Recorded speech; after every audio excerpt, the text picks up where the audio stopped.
Eu tô vendo muita gente falando que o Corinthians precisa contratar um centroavante pro lugar do Yuri Alberto. Eu vejo de maneira diferente, sabia? Partida do Yuri Alberto, mas a mídia não vai elogiar, né? Como sempre, só repercute os erros dele. Papo reto, é o que eu falo, mano. Quando tem que criticar, tem que criticar. E quando tem que elogiar, também tem que ser falado, mano. Porque o Yuri Alberto, mano, é um cara que, apesar de faltar técnica muitas vezes, raça, eu nunca vi faltar. Então é um jogador que sempre compensa a falta de técnica com muita raça. Se ele jogar o mínimo, se o Roberto fizer o mínimo, já tá ótimo. O Roberto só tem que fazer o mínimo, tá ligado? Se o Roberto fizer o mínimo, já vai estar muito bom, meu parceiro. Eu tô vendo muita gente falando que o Corinthians precisa contratar um centroavante pro lugar do Yuri Alberto. Eu vejo de maneira diferente, sabia? Eu acho que o Corinthians precisa sim de um centroavante. E aí, quando eu digo centroavante goleador, mas não pro lugar do Yuri Alberto, e sim pro lugar do Romero. Cara, o Yuri Alberto não é um matador.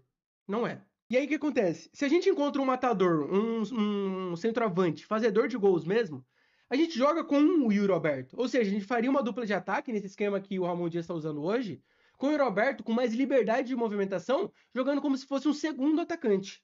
E aí sim, ele municiando esse outro centroavante que chegaria, e também, claro, por jogar no ataque, ter as suas chances de fazer gols também. Eu acho que o Yuri Alberto renderia muito mais dessa forma do que sendo o homem de referência propriamente dito, sabe?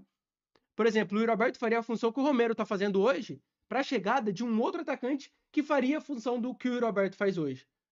Eu acho que o Yuri Alberto tem muito potencial, pode render muito para o Corinthians, só que eu acho que hoje ele está jogando numa posição que ele não está desempenhando bem o seu futebol. Porque, cara, se você for pegar os números do Yuri Alberto, é impressionante, pô. Os números do Yuri Alberto é impressionante. Cara, o Yuri Alberto, mesmo quando ele não faz gol, ele participa muito de gols. Ó, Yuri Alberto pelo Corinthians em 2024. Foram 37 jogos com 17 gols e 2 assistências. São 19 participações em gols em 37 jogos. Ele é artilheiro do Corinthians na temporada e vice-artilheiro da Copa Sul-Americana. Tá ligado? Então, mesmo com todas as críticas que ele tem, mesmo muitas vezes não jogando bem, que é a verdade, o Roberto ainda tem excelentes números, mano. O Roberto não é um bagre completo como a gente brinca e muitos falam, tentam pregar a verdade que o Roberto é um bagre. Eu não acredito nisso.